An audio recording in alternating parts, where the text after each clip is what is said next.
This screencast is the lecture on John Donne's poems The Flea and A Valediction Forbidding Mourning. Let's begin with his most famous poem, The Flea. If there ever were a poster child for the metaphysical poetic movement, this poem would be it. It is probably the most perfect metaphysical poem in existence. I thought it might be helpful to go through this poem stanza by stanza so that I could show you how I would go about the business of interpreting it. Let's look at the first stanza. Mark but this flea, and mark in this how little that which thou deniest me is. It sucked me first, and now sucks thee, and in this flea our two bloods mingled be. Thou know'st that this cannot be said a sin, nor shame, nor loss of maidenhead. Yet this enjoys before it woo, and pampered swells with one blood made of two. And this, alas, is more than we would do. The first thing I would do is figure out just what Donne is saying here. In other words, translate the lines into modern English. That would go something like this. Look at this flea, and see in it just how small the thing is that you deny to me. It sucked me first, and now it sucks you, and our blood is mixed together within this flea.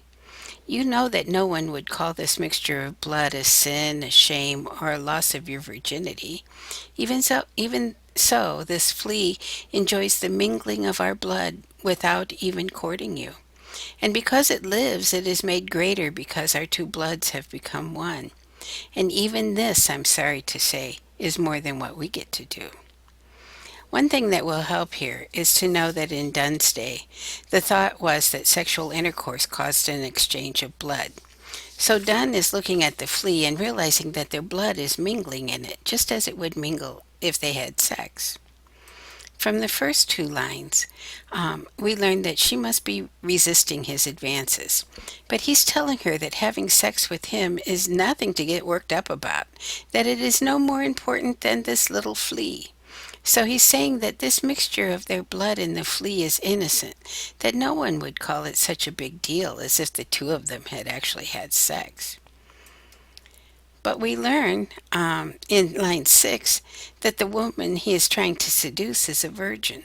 So you have to think she'd feel that, well, yeah, it is a big deal to succumb to his advances. I can't help but wonder really how off-putting line 8 would be to his lover. And pampered swells with one blood made of two. The swelling that would occur after sex could only be pregnancy. It seems to me that this might be something that he wouldn't want to bring up right now. Just really bad timing.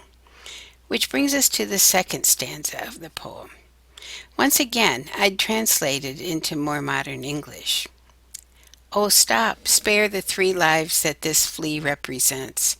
In it, you and I are almost, wait, we're even more than married. This flea contains both of us and represents our marriage bed, a temple to our love and commitment. Even though your parents and even you might object, we are already having sex and are both inside this flea hidden inside its black body. Though you are used to killing fleas, doing so would kill me, and you'd be committing suicide because you are in there too. That would be sacrilege since you'd be killing all 3 of us. This stanza seems pretty clear to me. He is using the flea as a metaphor for their sexual relationship. The one line that isn't completely clear in this stanza is this one. Though parents grudge and you were met. Although I've translated this as your parents, it really isn't clear. What if it were translated as my parents? That might indicate that the man was of a higher social class than the woman, and his parents didn't want him to get involved with her. So how would that translation change the dynamics of the situation, the balance of power between the two of them? So we come then to the final stanza of the poem. Once again, I have translated it into my own words. Oh, how sudden and cruel you are. Have you just now pinched the flea to death so that you now have its innocent blood on your fingernail? What could this flea be guilty of except sucking just one little drop of blood from you? Yet you seem like you're happy to have killed it, and you say that you find neither of us any weaker now that it is dead. That's true. So you should learn from this how silly your fears are.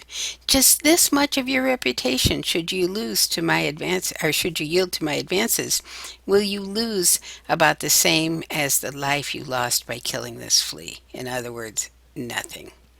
Here he's driving home his point that losing her virginity to him is no more of a big deal than simply killing this flea. So here are some questions for you. First of all, what is the poem's rhyme scheme? Let's look at that first stanza again. What lines rhyme with each other? So we have this is, thee, be, said, maidenhead, woo, to, and do. How would you write out the rhyme scheme of this? It would be AA, BB, CC, DDD. Donne follows this scheme in each stanza. Look at the lines, each one of these lines. Is this poem written in iambic pentameter? How can you tell?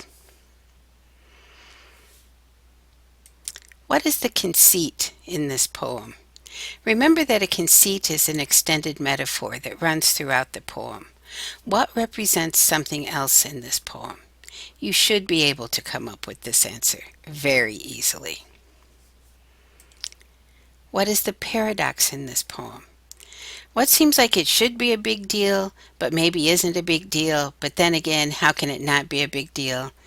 Obviously, once again, we're talking about her losing her virginity. So, this poem is so it follows the structure of metaphysical poetry so closely that it's really kind of easy to pick these things out. More difficult, possibly, is what's happening. This seems like such a simple question, but it's an important one. Where is this couple while he is saying these things to her? Do you envision them sitting on a bench, perhaps, or on a blanket in the grass, maybe even in a bed? What is she doing while he's trying to get her to yield to him? Try to visualize the events going on in this poem while you're reading it. So, how does this poem compare to one of Shakespeare's sonnets? Uh, do you find it to be a romantic poem? Why or why not? Um, there's lots for you to think about with this particular poem. I won't go into nearly so much detail on the second of Donne's poems that we read for today, but the close look that we took at the flea should help you better understand Donne's valediction. Let's read it together. As virtuous men pass mildly away and whisper to their souls to go, while some of their sad friends do say the breath goes now and some say no, so let us melt and make no noise, no tear floods nor sigh tempests move, 'twere profanation of our joys to tell the laity our love. Moving of the earth brings harms and fears, men reckon that it did and meant, but trepidation of the spheres, though greater far, is innocent. Dull sublunary lovers love, whose soul is sense cannot admit, absence because it doth remove those things which elemented it. But we, by a love so much refined that ourselves know not what it is, enter assured of the mind, careless eyes, lips, and hands to miss.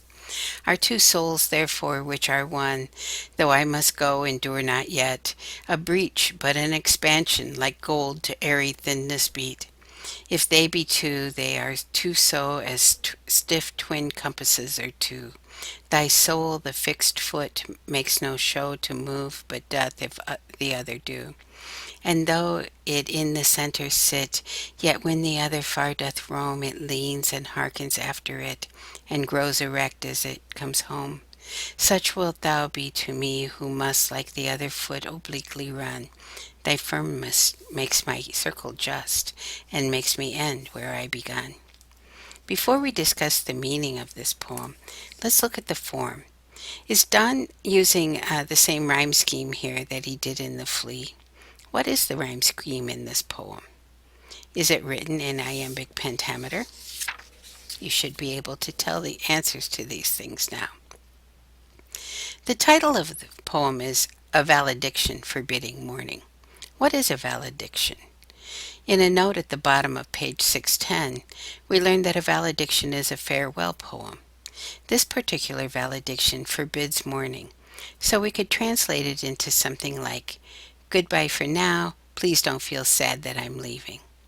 In another note on page 611, our anthology tells us that Isaac Watson speculated that this poem was addressed to Donne's wife on the occasion of his trip to the continent in 1611, but there's no proof of that.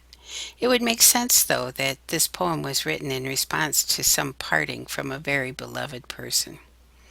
Since this poem, like the flea, is a metaphysical poem, we would expect to find a conceit in it. Actually, Donne has two conceits here. Look at lines 21 through 24. Our two souls, therefore, which are one, though I must go, endure not yet a breach, but an expansion, like gold to airy thinness beat. When you see that word like in line 24, that should be a huge clue that we've got a metaphor going here. This is one of the conceits in the poem. Donne is comparing their joined souls to gold, which has been beaten until it is very thin. What does that say about the couple's connection? Obviously, it is precious like gold, but he talks about the gold being beaten to airy thinness. In other words, thinner than a sheet of paper. Think about what he's saying here. Um, Say you have an ounce of gold. Maybe it looks something like this. Currently, that ounce of gold is worth $1,573. So let's say that you beat that gold bar with a hammer until it is just tissue thin, and you make several sheets of gold leaf out of it. Would you still have the same ounce of gold? Yes, absolutely. That gold leaf would still be worth $1,573. So Dunn's point is that even though the gold is thinly stretched out, it is still just as valuable as it was before. So what does this tell us about the couple's relationship while they're apart? I'm sure that you get the connection here. The other conceit is in lines 25 through 36. If they be two, they are two so as stiff twin compasses are two. Thy soul, the fixed foot, makes no show to move, but doth if the other do. And though it in the centre sit, yet when the other far doth roam, it leans and hearkens after it, and grows erect as that comes home. Such wilt thou be to me, who must like the other foot obliquely run. Thy firmness makes my circle just, and makes me end where I begun.